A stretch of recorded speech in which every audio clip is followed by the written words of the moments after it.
টানা ও ভারী বৃষ্টিতে জলাবদ্ধতার কবলে দেশের বিভিন্ন জেলা। গুরুত্বপূর্ণ সড়ক তলিয়ে যাওয়ায় দেখা দিয়েছে দুর্ভোগ। কোথাও কোথাও বেড়ে বাঁধ দিয়ে পানি ঢুকে প্লাবিত হয়েছে অনেক গ্রাম। জোয়ারের পানিতে প্লাবিত সুন্দরবনও। এদিকে ঝোড়ো হাওয়ায় কুমিল্লা, ভোলা, ফেনী সহ বিভিন্ন জায়গা বিদ্যুৎ বিচ্ছিন্ন। নিম্নচাপের প্রভাবে সারা দেশেই হচ্ছে টানা বৃষ্টি। শুক্রবার ভোর ৬টা পর্যন্ত ২৪ ঘন্টায় দেশের সবচেয়ে বেশি বৃষ্টি হয়েছে নোয়াখালীর মাইজদীতে ২৮৫ মিলিমিটার। ভারী বর্ষণে দেখা দেয় জলাবদ্ধতা, পানি ওঠে শহরের বিভিন্ন এলাকায়, সড়ক তলিয়ে চলাচলে তৈরি হয় দুর্ভোগ। কাজকর্ম করতে খুব কষ্ট হয়, চারিদিকে পানি উঠে গেছে শহরে। ড্রেনগুলো আমরা পরিষ্কার পরিচ্ছন্ন করতেছে না। গতকালকার বৃষ্টিতে, আজকের বৃষ্টিতে আপনার মধুপুর আপনার চারিদিকে আমরা পানি আমরা ডুবে গেছে। ছোট ফেনী নদীতে জোয়ারের উচ্চতা বেড়েছে ২ থেকে ৩ ফুট। এতে ফেনীর ৪ ইউনিয়নের নিচু এলাকা প্লাবিত হয়েছে। এলাকাবাসীর অভিযোগ, চানগাজী খাল সংস্কার না করাই জলাবদ্ধতার মূল কারণ। তবে দ্রুত সমস্যা সমাধান আশ্বাস দিয়েছে পানি উন্নয়ন বোর্ড। ছোট ফেনী নদীতে মুসাফর রেগুলেটর ভেঙে যাওয়ার কারণে যে ভাঙনগুলি হয়েছে সেগুলি বিশ্বব্যাংকের আর্থিক সহায়তায় বিএস্ট্রং প্রজেক্টে অলরেডি প্রজেক্ট পাস হয়েছে, প্রজেক্টের এওজিও হয়ে গেছে। আশা করতেছি খুব শীঘ্রই এই ভাঙন রোধে কাজ শুরু করা যাবে। লক্ষ্মীপুরে প্লাবিত ২০টি গ্রাম। পৌরসভার বিভিন্ন স্থানে জলাবদ্ধতায় কয়েক হাজার মানুষ পানিবন্দী। চাঁদপুরে বিদ্যুৎ বিচ্ছিন্ন হয়ে পড়ে গ্রামাঞ্চলের বেশিরভাগ এলাকা। এই জায়গাটুকু তো না হওয়ার কারণে এবং আমাদের পুকুরের মাছ, গবাদি পশু এই জলোচ্ছ্বাসে বারবার ভেসে যায়। বরিশালে পানি ঢুকে পড়েছে নদী তীরের কিছু এলাকায়। পানি নামেনি ভোলার অন্তত ১০টি চরে। এদিকে ভাঙা বেড়িবাঁধ দিয়ে পানি ঢুকে কুয়াকাটার ১০টি গ্রাম প্লাবিত। বাগেরহাটে প্লাবিত হয়েছে সুন্দরবনের বিস্তীর্ণ এলাকা। বাঁধ ভেঙে জোয়ারের পানি ঢোকায় কক্সবাজার সদর, মহেশখালী ও কুতুবদিয়ায় বেশ কিছু গ্রাম প্লাবিত হয়েছে। চট্টগ্রাম নগরীর কিছু নিচু এলাকায় ঢুকে পড়েছে কর্ণফুলী নদীর পানি। কুমিল্লায় পানিতে তলিয়ে গেছে ভিক্টোরিয়া কলেজের কাজী নজরুল ইসলাম হল। প্রত্যেক বর্ষা আইলে আমরা দুর্যোগের কোনো চেষ্টা থাকে না, এরকম পানি চালাগে পানি থাকতে পারি না আর কি। সুনামগঞ্জের নদ নদীর পানি বাড়লেও এখনই বন্যার আশঙ্কা নেই বলে জানিয়েছে পানি উন্নয়ন বোর্ড। সোহেলি জাহান, ইন্ডিপেন্ডেন্ট নিউজ। এ বিষয়ে আরো জানাতে কুমিল্লা ও নোয়াখালী থেকে যোগ দিচ্ছেন আমাদের সহকর্মীরা। শুরুতেই যাচ্ছে কুমিল্লাতে, জানাবেন সহকর্মী তানভীর খন্দকার। তানভীর, কুমিল্লা সহ আশপাশের অনেক এলাকাতেই গতকাল থেকে বিদ্যুৎ বিচ্ছিন্ন রয়েছে পুরো এলাকা। এই মুহূর্তে সেখানকার পরিস্থিতি আপনি জানাবেন, জনদুর্ভোগ কেমন আর আবহাওয়া পরিস্থিতি কি অবস্থা?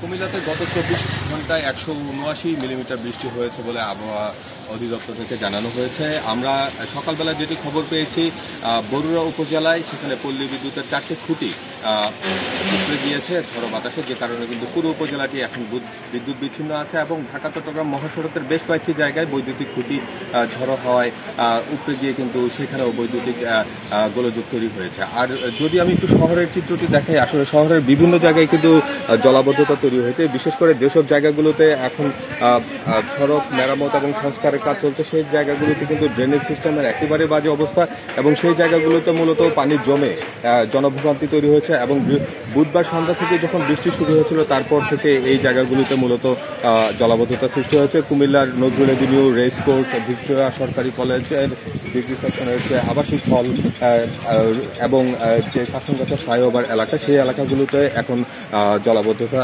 তৈরি হয়ে আছে। আসলে বৃষ্টি থেমে থেমে হলেও কিন্তু সেখানে জলাবদ্ধতা কোনোভাবেই কমছে না।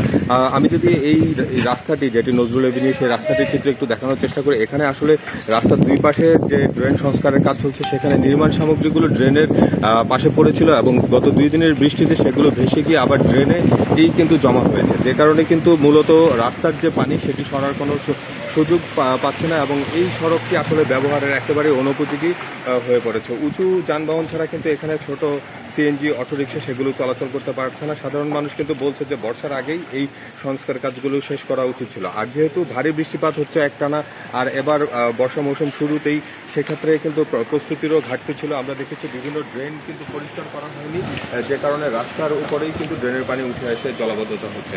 আরেকটি বিষয় হচ্ছে যে আমরা দেখেছি সবচেয়ে বেশি ভোগান্তির শিকার হয়েছে কিন্তু ভিক্টোরিয়া সরকারি কলেজের শিক্ষার্থীরা। সেখানে নজরুল ইসলাম হল এবং নবাব ফয়জুন্নেসা হলের যে শিক্ষার্থীরা রয়েছে, তারা কিন্তু নিচতলার যেসব কক্ষগুলো সেগুলো একেবারে পানিতে ডুবে আছে এবং এই কারণে কিন্তু শতাধিক শিক্ষার্থী আসলে ভোগান্তিতে পড়েছে। তো আবহাওয়া অধিদপ্তর আসলে বলছে যে এই বৃষ্টি আরো একদিন অন্তত টানা চলতে থাকবে, আর এভাবে চলতে থাকলে এই যে জলাবদ্ধতার যে ভোগান্তি সেটিতে কিন্তু কুমিল্লাবাসী আরো ভোগ করবে। আরেকটি বিষয় হচ্ছে যে গোমতী নদীর পানি বৃদ্ধি নিয়ে আসলে জনমনে একটি আতঙ্ক তৈরি হয়েছে, তবে এখনো পর্যন্ত গোমতী নদীর যে পানি বৃদ্ধি সেটি বিপদসীমার কাছাকাছিও যায়নি। পানি উন্নয়ন বোর্ড এবং জেলা প্রশাসন বলছে তারা প্রতিনিয়ত আপডেট তথ্য দিতে থাকবে, সে কারণে সাধারণ মানুষকে আতঙ্কিত না হয়ে আসলে সচেতন এবং সতর্ক থাকার জন্য পরামর্শ দিয়েছেন তারা। তানভীর সঙ্গে থাকুন। এবার আমরা যাচ্ছি নোয়াখালীতে, সেখান থেকে সবশেষ তথ্য নিয়ে জানাবেন সহকর্মী আবু নাসের। আবু নাসের, ভোর 6টা পর্যন্ত 24 ঘন্টায় তো নোয়াখালীতে সর্বোচ্চ 285 মিলিমিটার বৃষ্টিপাত রেকর্ড করা হয়েছে। এই মুহূর্তে আপনি আবহাওয়া অবস্থা কেমন দেখছেন, আর জলাবদ্ধতা সৃষ্টি হয়েছে কিনা কোনো এলাকায়, জনদুর্ভোগ নিয়েও জানাবেন। এই মুহূর্তে জেলা শহরের আবহাওয়া বেশ ভালো। বৃষ্টি হচ্ছে না গত 1 ঘন্টা থেকে, এবং ঝলমলে রোদ উঠেছে। এই পরিস্থিতি চলতে থাকলে শহরে যে জলাবদ্ধতা তৈরি হয়েছে সেই পানি ধীরে নেমে যাবে বলে শহরবাসী আশা করছে, কিন্তু যদি সন্ধ্যায় কিংবা বিকেল থেকে আবার বৃষ্টি শুরু হয় তাহলে এই দুর্ভোগ সহজে লাঘব হবে না বলে স্থানীয় বাসিন্দাদের আশঙ্কা। অন্যদিকে জেলা আবহাওয়া অফিস জানিয়েছে 9টার পর থেকে যে বৃষ্টির গতি কিছুটা মন্থর হলো, আজকে সারাদিন বৃষ্টি হতে পারে বলেই আবহাওয়া অফিস তাদের পূর্বাভাস দিয়েছে। এবং জেলা দ্বীপ উপজেলা হাতিয়া সহ বিভিন্ন উপকূলীয় যে উপজেলা রয়েছে সুবর্ণচর এবং কোম্পানিগঞ্জ, সেসব এলাকাতে নদীতে স্বাভাবিকের চেয়ে বেশি উচ্চতায় জোয়ারের পানি গতকাল থেকেই প্রবাহিত হওয়া অব্যাহত রয়েছে। এতে করে নিম্নাঞ্চল প্লাবিত হয়েছে। যেসব এলাকায় গতকাল জোয়ারের পানি প্রবেশ করেছে সেই সব পানি নামার আগেই আজকে দুপুরে আবারও জোয়ারের পানি প্রবেশ করেছে, ফলে যেখানে বেড়িবাঁধ ক্ষতিগ্রস্ত হয়েছে কিংবা আগে থেকে বেড়িবাঁধ নেই সেসব জায়গাতে আসলে মানুষের দুর্ভোগ বেড়েছে। বিশেষ করে হাতিয়ার নিঝুম দ্বীপের চারপাশে কোনো বেড়িবাঁধ না থাকায় পুরো নিঝুম দ্বীপের পুরো এলাকাটাই জলমগ্ন হয়ে পড়েছে। সেখানে জোয়ারের পানি প্রবেশ করে জনজীবন দুর্ভোগ বেড়েছে। পাশাপাশি হাতিয়ার যেই নৌঘাটগুলো রয়েছে সেখানে অপেক্ষমান যাত্রীদের দুর্ভোগ বেড়ে চলেছে। গত 3 দিন থেকে বুধবার 11:30টার পর থেকে উপজেলা প্রশাসন সব ধরনের নৌ পারাপার বন্ধ রাখার নির্দেশনা দিয়েছেন। ফলে হাতিয়ার সাথে কার্যত সারা বাংলাদেশের নৌ যোগাযোগ বিচ্ছিন্ন রয়েছে।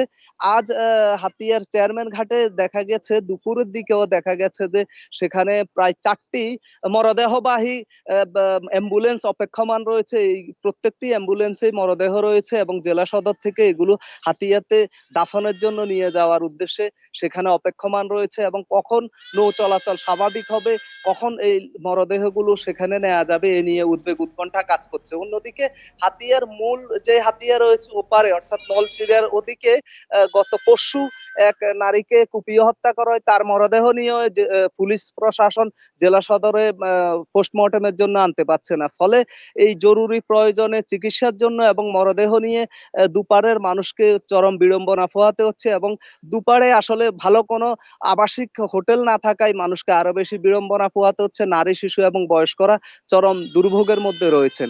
আবহাওয়া স্বাভাবিক হলে দুপুরের পরে নৌ চলাচল চলতে পারে বলে ধারণা করা হচ্ছে। কুমিল্লা এবং নোয়াখালী থেকে আবহাওয়ার সবশেষ পরিস্থিতির অবস্থা নিয়ে জানাচ্ছিলেন আমাদের সহকর্মীরা। টানা বৃষ্টিতে রাঙামাটির সদরের বেশ কয়েক জায়গায় পাহাড় ধসে পড়েছে, তবে এতে কেউ হতাহত হয়নি। এদিকে খাগড়াছড়ি দীঘিনালা মাইনী নদীতে পড়ে নিখোঁজ আছেন একজন। টানা বৃষ্টিতে রাঙামাটির কাঁচালং, কর্ণফুলী, রাক্ষইন নদীতে পানি বাড়ছে। পাহাড়ি ঢলে তলিয়েছে ফসলের ক্ষেত। যোগাযোগ স্বাভাবিক রাখতে কাজ করছে সড়ক ও জনপথ বিভাগ। এছাড়া শহরের বিভিন্ন এলাকায় ঝুঁকিতে থাকা 5,000 বাসিন্দাকে নিরাপদ আশ্রয়ে যেতে মাইকিং করছে প্রশাসন। এদিকে বৃষ্টি অব্যাহত থাকায় খাগড়াছড়ির মাইনী নদীর পানি বাড়ছে। এর মধ্যে সকালে একজন নদীতে পড়ে নিখোঁজ হয়েছেন, তাকে উদ্ধারে কাজ করছেন স্থানীয়রা। এদিকে পৌর এলাকায় পাহাড় ধসের ঝুঁকিতে থাকা 3,500 পরিবারকে নিরাপদে সরে যেতে বলেছে মাইকিং করে। এছাড়া বাড়ি বাড়ি গিয়ে সতর্ক করছে প্রশাসন। পাহাড়ি সড়কে মাটি ধসে গেলে তা দ্রুত সরাতে নেওয়া হয়েছে বিশেষ প্রস্তুতি।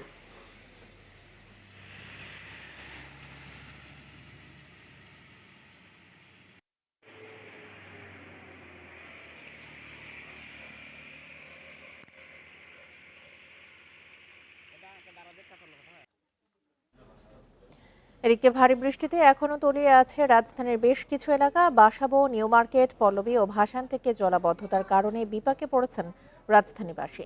ঢাকায় 196 মিলিমিটার বৃষ্টির রেকর্ড করা হয়েছে। এর কারণে বৃহস্পতিবার বিকেল থেকে দেখা দেয় জলাবদ্ধতা। নিউ মার্কেট এলাকায় দোকানপাটে ঢুকে পড়েছে পানি। যানবাহনের ইঞ্জিনে পানি ঢুকে বিকল হয়ে পড়ে অনেক গাড়ি। এ সময় যানবাহন না পেয়ে দুর্ভোগ পোহাতে হয় যাত্রীদের। এদিকে পল্লবী, সাগরতার নিচু এলাকা গতকাল থেকে বৃষ্টির পানিতে তলিয়ে আছে। ওই এলাকায় বাঁধ নির্মাণকে দায়ী করছেন স্থানীয়রা। এদিকে জলাবদ্ধতা নিরসনে কন্ট্রোল রুম খুলেছে 2 সিটি কর্পোরেশন। কোথাও জলাবদ্ধতা থাকলে হটলাইন নম্বরে ফোন করে জানানোর অনুরোধ জানানো হয়েছে। কালকে থেকে মনে করেন বৃষ্টি উড়াধুরা, যার কারণে এই যে এতগুলা পানি জমা, যাতায়াতে অনেক অসুবিধা। জলাবদ্ধতা হলে ওরা কাজ করে, ময়লা ওঠে, কিন্তু পানি যে আসলে কোথায় চলে যাবে, এই পানির তো একটা লাইন আছে, একটা স্রোত আছে, সেখানে যাচ্ছে না, পানিটা আসলে এখানেই থেকে যাচ্ছে। যে পানির লিগের বাড়ায় অনেক টাকা চাপ, আবার রাস্তাঘাটও ভালো থাকে না। আগে একটু কম জমতো, এখন বেশি জমার মূল কারণ হচ্ছে এখানে ডিউজিসের মোড়ে একটা বাঁধ দিয়ে রাখছে। টানা বৃষ্টিতে রাজধানীর জলাবদ্ধতা ও দুর্ভোগ নিয়ে জানাতে এই মুহূর্তে আমাদের সঙ্গে যোগ দিচ্ছেন নিউ মার্কেট ও পল্লবী থেকে আমাদের সহকর্মীরা। শুরুতেই যাচ্ছে নিউ মার্কেট এলাকায়, সেখানে আছেন সহকর্মী বনি ইবনে কামাল। বনি, নিউ মার্কেট এলাকায় আমরা প্রায় সময় দেখি যে টানা বৃষ্টিতে জলাবদ্ধতার সৃষ্টি হয় এবং এর জন্য নিউ মার্কেটের যে আমরা দেখি নিউ মার্কেট এলাকায় অনেক দোকানপাটই খুলতে অসুবিধা হয়। আজকের পরিস্থিতি আপনি কেমন দেখছেন?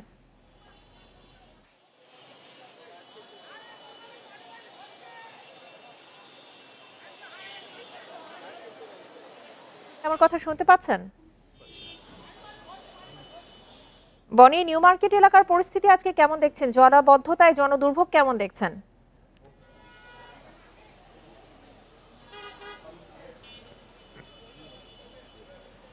দুঃখিত, আমাদের সংযোগটি বিচ্ছিন্ন হয়ে গেছে। পরবর্তীতে আমরা আবারও বনের সঙ্গে যোগাযোগের চেষ্টা করব। এই মুহূর্তে আমরা যাচ্ছি পল্লবীতে, সেখানে আছেন আমাদের সহকর্মী আনোয়ার সাদাত নূর। আনোয়ার সাদাত, এই মুহূর্তে পল্লবীতে কি অবস্থা দেখতে পাচ্ছেন আপনি? জলাবদ্ধতায় কি ধরনের দুর্ভোগ পোহাতে হচ্ছে সাধারণ মানুষকে?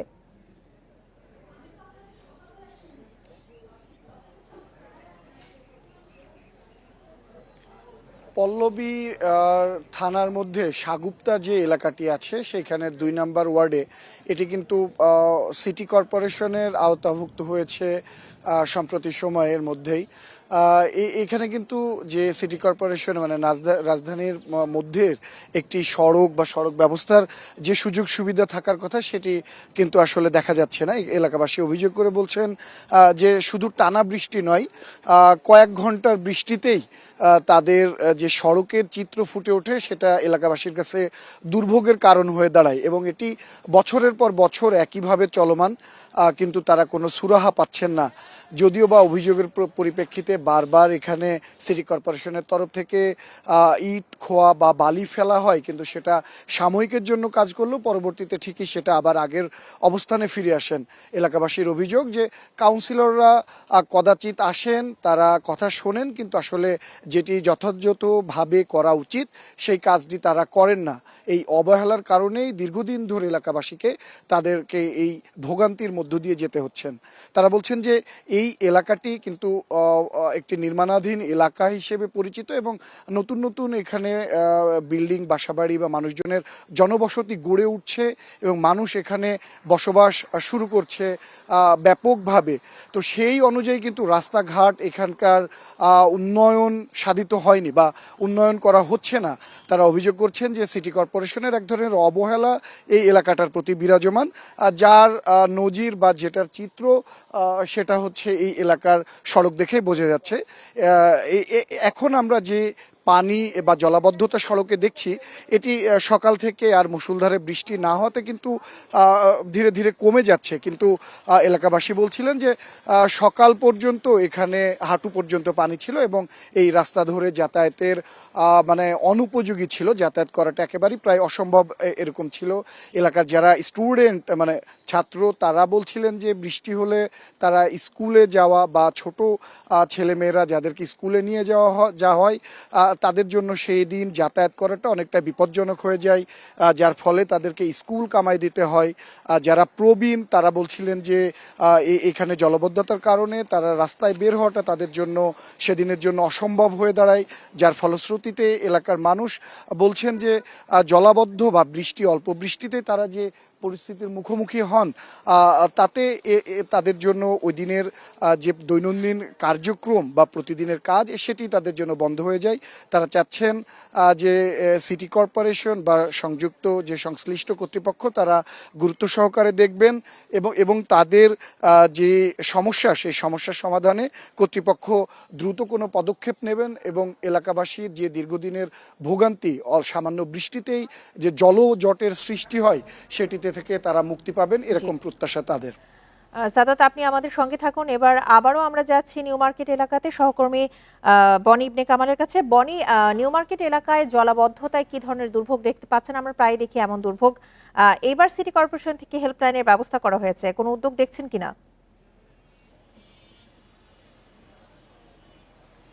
তমা, জলাবদ্ধতার কথা যদি বলতে চাই, আমরা কিন্তু দেখছি গত 2-3 বছর ধরে অল্প বৃষ্টি হলেও নিউ মার্কেট এলাকায় একেবারেই তলিয়ে যায় এবং তার ব্যতিক্রম কিন্তু হয়নি, যেহেতু গত 24 ঘন্টায় 196 মিলিমিটার বৃষ্টি হয়েছে। সেটার যে প্রভাব সেটা কিন্তু আমরা দেখতে পাচ্ছি। আমরা যদি একটু দেখানোর চেষ্টা করি, আমরা দেখছি যে আসলে পুরো যে নিউ মার্কেটের প্রধান সড়ক অর্থাৎ ধানমন্ডি হকার্সের সামনে বিশেষ করে যে প্রধান সড়কটি, পুরো সড়কটি কিন্তু তলিয়ে গেছে। এবং আপনি জানেন যে ধানমন্ডি হকার্সের সামনেও কিন্তু বেশ কয়েকটি ভাসমান দোকান থাকে বা ফুটপাতের দোকান আমরা যেগুলিকে বলি, সেই দোকানগুলো কিন্তু আমরা দেখছি যে অনেক ক্ষেত্রে তলিয়ে গিয়েছে অথবা পানিতে ক্ষতিগ্রস্ত হয়েছে, এরকম চিত্র কিন্তু আমরা দেখতে পেয়েছি।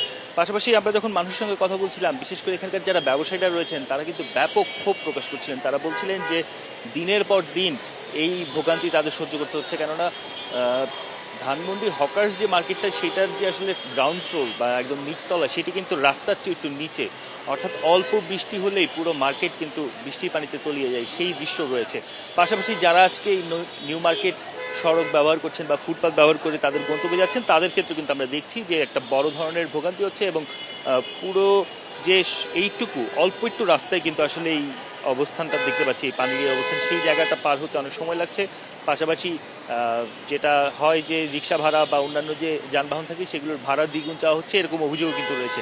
আমি যদি আপনাকে একটু ব্যাকগ্রাউন্ডটা জানিয়ে রাখতে চাই, এই জায়গায় যেই পরিস্থিতিটা দেখা যাচ্ছে অর্থাৎ নিউ মার্কেটে এই যে জলাবদ্ধতার কারণ, তার মূল কারণে কিন্তু রয়েছে হাতির ঝিলের যে পানি নিষ্কাশন ব্যবস্থা সেটি। যেহেতু হাতির ঝিলের পানি নিষ্কাশন ব্যবস্থা সংকুচিত হয়ে গিয়েছে, এলিভেটেড এক্সপ্রেসওয়ের যে নির্মাণ সামগ্রী আছে সেগুলো রাখার কারণে, সে কারণে কিন্তু এখান থেকে পানিটি পান্থকুঞ্জ যে পাম্পটি রয়েছে সেই পাম্প হয়ে হাতির ঝিলে যাওয়ার কথা সেটি যেতে পারছে না, অর্থাৎ সেই কারণে এবারে আমরা প্রথম দেখেছি যে 2 সিটি কর্পোরেশনে এই কন্ট্রোল রুম খোলা হয়েছে এই জলাবদ্ধতা নিরসনে। এই ধরনের কোনো উদ্যোগ দেখেছেন কিনা সিটি কর্পোরেশনের পক্ষ থেকে জলাবদ্ধতা নিরসনের জন্য?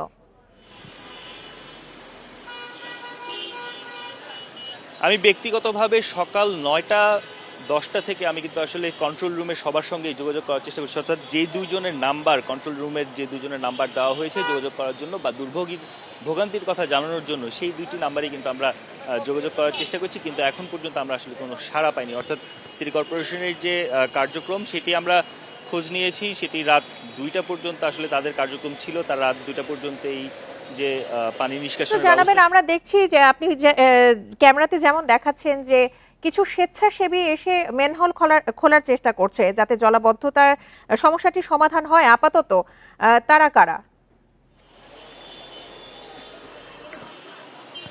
দেখুন, এখানে স্বেচ্ছাসেবীও আছে, সিটি কর্পোরেশনের কিছু লোকও আছে, কেননা আপনার যখন একটি জায়গায় জলাবদ্ধতা হয় সেই অঞ্চলের যে কিছু কর্মী থাকে তাদেরকেও ডেডিকেটেডলি কাজ দেওয়া হয়, তারা সেই কাজটি করছে। কিন্তু কন্ট্রোল রুমের যে ভূমিকাটা থাকার কথা, অর্থাৎ কন্ট্রোল রুম থেকে মানুষের যে দুর্ভোগ জানার কথা এবং সেই দুর্ভোগ অনুযায়ী ব্যবস্থা নেওয়ার কথা, সেই জায়গায় কিছুটা ঘাটতি আমাদের চোখে পড়েছে। অর্থাৎ সেই যে সমস্যা, সেই সমস্যাটা দেখতে পেয়েছি। আমি যদি আপনাকে আরেকটু জানিয়ে রাখি, আমরা যখন সবুজবাগে গিয়েছিলাম আমরা কিন্তু সবুজবাগে দেখেছি সবুজবাগের রাস্তার অবস্থাও খারাপ, খানাখন্দে ভরা।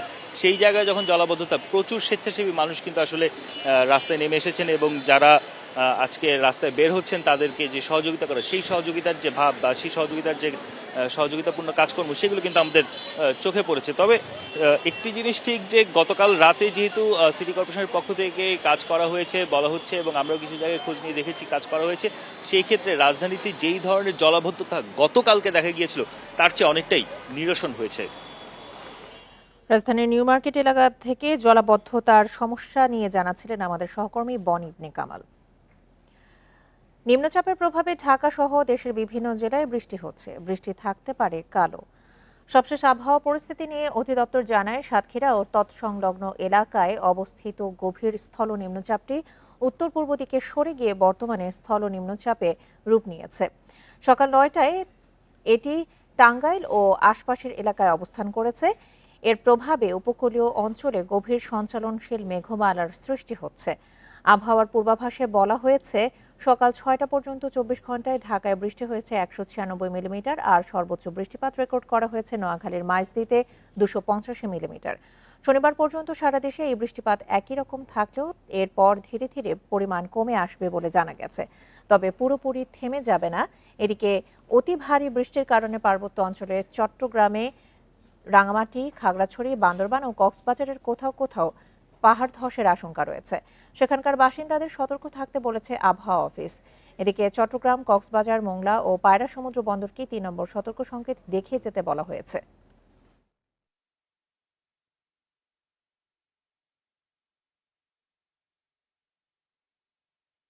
কালকে যেরকম বৃষ্টি দেখেছেন আজকে মোটামুটি একই রকম বৃষ্টি, মানে একটু কমে যেতে পারে। কালকে গিয়ে আর একটু কমে যেতে পারে, তবে একেবারে বন্ধ হবে না। যেমন ২৮৯ মিলিমিটার যেখানে বৃষ্টি হয়েছে একদিনে, সেখানে হয়তো ২৮৯ নাও হতে পারে, অথবা অর্ধেক হয়ে যেতে পারে, কিন্তু হেভি রেইনফলের ক্যাটাগরিতে তো পড়ে যায়। অথবা দক্ষিণের বরিশালের অংশে কিংবা খুলনার অংশে কিছুটা কমে আসতে পারে, চিটাগাংটা মোটামুটি অব্যাহত থাকতে পারে। টোকিওতে জাপানের প্রধানমন্ত্রী শিগেরু ইশিবার সঙ্গে দ্বিপাক্ষিক বৈঠক করেছেন প্রধান উপদেষ্টা অধ্যাপক মোহাম্মদ ইউনূস।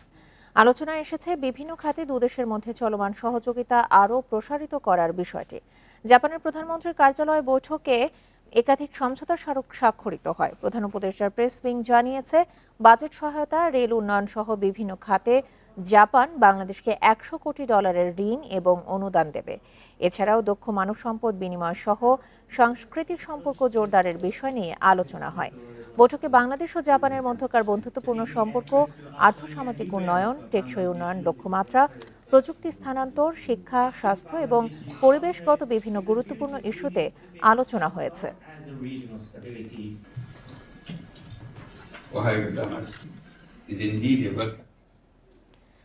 জাপান ও বাংলাদেশের মধ্যে বিভিন্ন খাতে 6টি গুরুত্বপূর্ণ সমঝোতা স্মারক ও সহযোগিতা চুক্তি সই হয়েছে। এসব চুক্তির লক্ষ্য দুই দেশের মধ্যকার অর্থনৈতিক, প্রযুক্তিগত ও কৌশলগত সম্পর্ককে আরও শক্তিশালী করা। এর মধ্যে অবকাঠামো উন্নয়ন, বাণিজ্য ও বিনিয়োগ সম্প্রসারণ, প্রযুক্তি হস্তান্তর, পোশাক খাতে কারখানা স্থাপন, জ্বালানি খাতে কৌশলগত সহযোগিতা, তথ্য নিরাপত্তা এবং বিনিয়োগ ও শিল্পোন্নয়ন উল্লেখযোগ্য। এদিকে মিয়ানমার থেকে জোরপূর্বক বাস্তুচ্যুত রোহিঙ্গাদের আশ্রয় ও মানবিক সহায়তা প্রদানের জন্য বাংলাদেশের প্রশংসা করেন জাপানের প্রধানমন্ত্রী। প্রধান উপদেষ্টা অধ্যাপক মোহাম্মদ ইউনূস বাস্তুচ্যুত এসব মানুষের প্রতি জাপানের মানবিক সহায়তা, বিশেষ করে ভাষাঞ্চরে অবস্থানরতদের প্রতি সহায়তার জন্য কৃতজ্ঞতা জানান।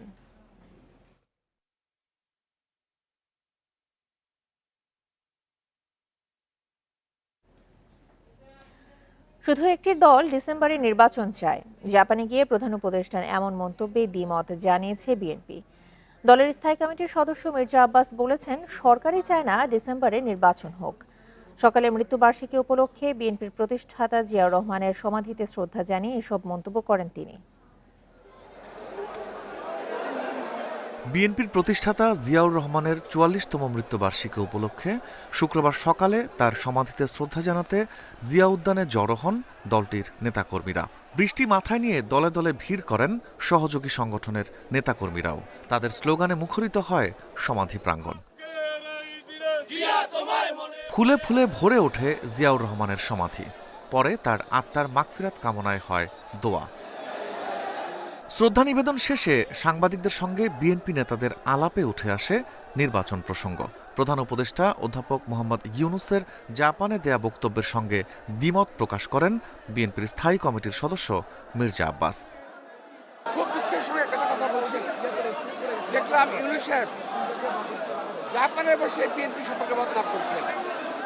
একটু লজ্জাও লাগলো না দেশের সম্পর্কে বিদেশে বসে বদনাম করতে? তিনি বললেন, একটি দল নির্বাচন চায়। আর আমরা বলতে চাই, একটি লোক নির্বাচন চায় না, সে ইউনূস, উনি নির্বাচন চায় না। তিনি বলেন, জুনে নয়, নির্বাচন ডিসেম্বরেই হতে হবে। এই ডিসেম্বরের কথা কিন্তু ইউনূস সাহেব স্বয়ং বলেছেন, আমরা বলি না, তারই প্রস্তাব। পরবর্তীতে তিনি শিফট করে চলে গেলেন জুন মাসে। নির্বাচন যদি করতে হয় ডিসেম্বর মধ্যে করতে হবে। আর নির্বাচন করতে না হয় করতে না চান সে ইউনূস সাহেবের দায়িত্ব, আমার দায়িত্ব নয়। সংস্কারের নামে নির্বাচন পিছিয়ে দেওয়ার কোনো সুযোগ নেই বলেও মন্তব্য করেন মির্জা আব্বাস। আবার এই সংস্কার করতে করতে এমন জায়গায় চলে গেছে তারা আজকে আর নির্বাচন দিতে চায় না। Rifat Alam, independent News, Dhaka. BCB থেকে তাকে অন্যায়ভাবে অপসারণ করা হয়েছে বলে অভিযোগ সাবেক সভাপতি ফারুক আহমেদের। এ নিয়ে শনিবার সংবাদ সম্মেলন করার কথা জানিয়েছেন তিনি। সরকারি হস্তক্ষেপে এমনটা ঘটেছে বলে বিষয়টা আইসিসিকে জানিয়েছেন ফারুক। এতে করে সংকটের মুখোমুখি হতে পারে বাংলাদেশের ক্রিকেট। আইসিসির সভাপতি জয় শাহ সহ আরও কয়েকজন পরিচালককে জানানো হয়েছে পুরো ঘটনা। ক্রিকেট বোর্ডে সরকারি হস্তক্ষেপের কারণে অতীতে নিষেধাজ্ঞার কবলে পড়ার রেকর্ড আছে জিম্বাবুয়ে ও শ্রীলঙ্কার। এর আগে বিসিবি থেকে ফারুক আহমেদ পদত্যাগ না করায় তার কাউন্সিলরশিপ প্রত্যাহার করে জাতীয় ক্রীড়া পরিষদ। ফলে তার বিসিবি পরিচালক ও একই সঙ্গে সভাপতি পদ শূন্য হয়ে যায়। বিসিবির নতুন সভাপতি হিসেবে বিকেলেই দায়িত্ব নিচ্ছেন আরেক সাবেক অধিনায়ক আমিনুল ইসলাম বুলবুল।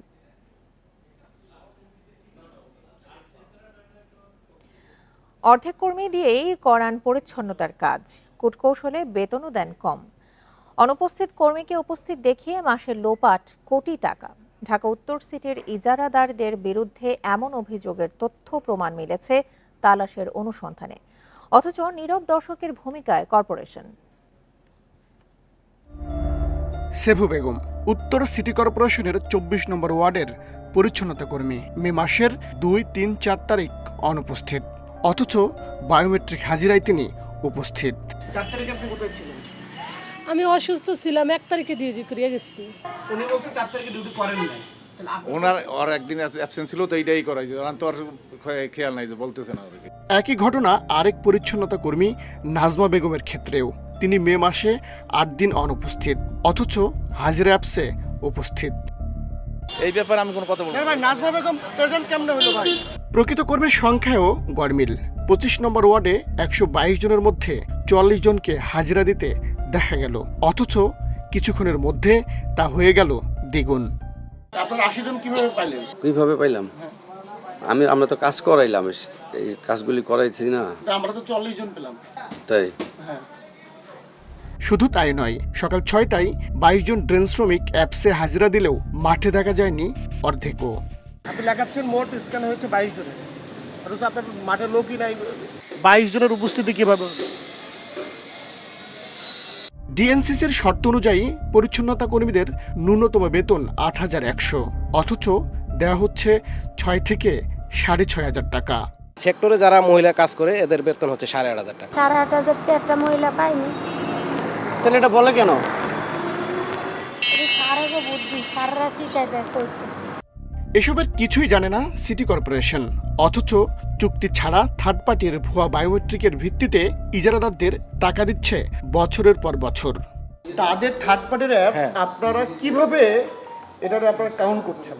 মানে কিভাবে আপনি সেইটার ভিত্তি করে আপনি এতগুলো টাকা তাদেরকে বরাদ্দ দিচ্ছেন? এটা নিয়ে কোনো নাই, ছাড় নাই। আমি তো প্রথম দিনই বলেছি যে এই পুরো প্রক্রিয়াতে, সার্ভিস প্রক্রিয়াতে কোনো ধরনের বায়াসনেস এবং যারা জড়িত আছে দুর্নীতিতে, আমরা এগুলোর কোনো ছাড় দিব না। বায়োমেট্রিক হাজিরা জালিয়াতির নেপথ্যে অ্যাপস নির্মাণকারী প্রতিষ্ঠান 71 আইটির পরিচালক তারেক মাহমুদ তানিম, কিন্তু তিনি তো কথা বলতেই নারাজ। Nazmul Saeed, Independent News, Dhaka. টানা বৃষ্টিতে সরবরাহ সংকট তৈরি হয়েছে রাজধানীর কাঁচা বাজারে। বেড়েছে বেশিরভাগ শাকসবজির দাম। এদিকে মুরগির দামও কিছুটা ঊর্ধ্বমুখী। ব্রয়লার ও সোনালির কেজিতে বেড়েছে 10 থেকে 20 টাকা। তবে স্থিতিশীল চালের বাজার। খারাপ আবহাওয়ায় সরবরাহ সংকট দেখা দিয়েছে রাজধানীর কাঁচা বাজারে। শাকসবজির যোগান কমার সঙ্গে বেড়েছে দাম। সপ্তাহের ব্যবধানে কাঁচামরিচের কেজিতে বেড়েছে 20 টাকার মতো, বিক্রি হচ্ছে 100 টাকা কেজি দরে। অন্যান্য সবজির কেজিতেও 5 থেকে 10 টাকা বাড়তি। পটল, ঢেঁড়স, ঝিঙ্গে, চিচিঙ্গা, ধুন্দুল বিক্রি হচ্ছে 50 থেকে 60 টাকা কেজিতে। বরবটি, কাঁকরোল, বেগুনের কেজিতে গুনতে হচ্ছে 60 থেকে 80 টাকা। বেগুন, চিচিঙ্গা, শসা এগুলো কিছু কিছু দাম বাড়তি, আর অন্য কিছু বাড়ে না। পটল, তারপরে ঝিঙ্গা, ধনেপাতা, জালি লাউ এগুলোর দাম মোটামুটি বাড়ে না, আগের মতোই আছে। কিছু কিছু সবজি এই যে বৃষ্টির কারণে টানা 2 দিন বৃষ্টি হইতেছে, দামটা একটু বেশি লাগছে। লাস্ট 5 ডেজের থেকে এখন বেশি লাগছে, মনে হচ্ছে 10 থেকে 20 টাকা এরকম ভ্যারি করছে। বাড়তির দিকে ফার্মের মুরগির দামও। ব্রয়লার ও সোনালী মুরগির কেজিতে বেড়েছে 10 থেকে 20 টাকা। ব্রয়লারের কেজি 170 থেকে 180 টাকা আর সোনালীর কেজি বিক্রি হচ্ছে 260 থেকে 280 টাকা। কাঁচা রাস্তা যেগুলো আছে এগুলো কোনো গাড়ি যেতে পারে না, আর পাকা রাস্তার সাথে তো খামারগুলো অনেক কম। তো কাঁচা রাস্তার এখান থেকে মাল টানতে গেলে গাড়ি করে আপনার 2-4-5 জন বা এক্সট্রা লোক লাগে, তো ওদের বেতনটা দিতে গেলে 2-10 টাকা বাড়বে এরকম বৃষ্টি থাকলে। তবে স্থিতিশীল সরু চালের দাম। বাজারে নতুন চাল আসায় দামে মিলছে স্বস্তি। খুচরায় মিনিকেটের কেজি বিক্রি হচ্ছে 70 থেকে 75 টাকা। ব্রি 28 ও ব্রি 29 বিক্রি হচ্ছে 56 থেকে 58 টাকা কেজি দরে। স্বর্ণার কেজি বিক্রি হচ্ছে 55 টাকায়। সব চালের দাম এখন কম যেমন যে মিনিকেট আমরা বেচতাম 90 টাকা, সেই মিনিকেট এখন বর্তমান 80 টাকা, 80, 75, 75, 80 ভালো মিনিকেট। আর 28টা বেচতেছে আপনার 58, এগুলো ছিল আপনার 60-65। কোরবানির ঈদ এগিয়ে এলেও অস্থিরতা তৈরি হয়নি পেঁয়াজের দামে। এখনও কেজি বিক্রি হচ্ছে 50 থেকে 55 টাকায়। দেশি রসুন 120 থেকে 140 টাকা এবং আমদানি করা রসুন বিক্রি হচ্ছে 180 থেকে 220 টাকা কেজিতে। এছাড়া আদার কেজি 120 থেকে 130 টাকা। Tareq Hossain, Independent News, Dhaka. দক্ষিণ এশিয়ায় কার্প জাতীয় মাছের একমাত্র প্রাকৃতিক প্রজনন ক্ষেত্র চট্টগ্রামের হালদা নদীতে ডিম ছেড়েছে রুই, কাতলা, মৃগেল, কালবাউস প্রজাতির মা মাছ। বৃহস্পতিবার মধ্যরাত থেকে নদীতে ডিম আহরণ শুরু করেন জেলেরা। চট্টগ্রাম বিশ্ববিদ্যালয়ের হালদা রিসার্চ ল্যাবরেটরির সমন্বয়ক অধ্যাপক মঞ্জুরুল কিবরিয়া জানান, গত 1 সপ্তাহের বেশি সময় ধরে হালদা পাড়ে অপেক্ষায় ছিলেন ডিম সংগ্রহকারীরা। বৃহস্পতিবার দুপুর থেকে ভারী বৃষ্টি শুরু হলে প্রস্তুতি নেন তারা। সন্ধ্যার পর উজান থেকে পাহাড়ি ঢল নামতে শুরু করে হালদায়। এতে নদীর পানি ঘোলা হয়ে ওঠে। রাত 12টার দিকে জোয়ার শুরু হলে ডিম ছাড়তে শুরু করে মা মাছ। রামদাস মুন্সির হাট থেকে মদুনাঘাট এলাকা পর্যন্ত কয়েক কিলোমিটার এলাকায় রাতভর ডিম সংগ্রহ করেন জেলেরা। অন্যবারের চেয়ে ডিম বেশি আহরণের সম্ভাবনা রয়েছে এবার। এই ছিল বিরতিহীন সংবাদ দুপুরে। আমন্ত্রণ পরের আয়োজনে।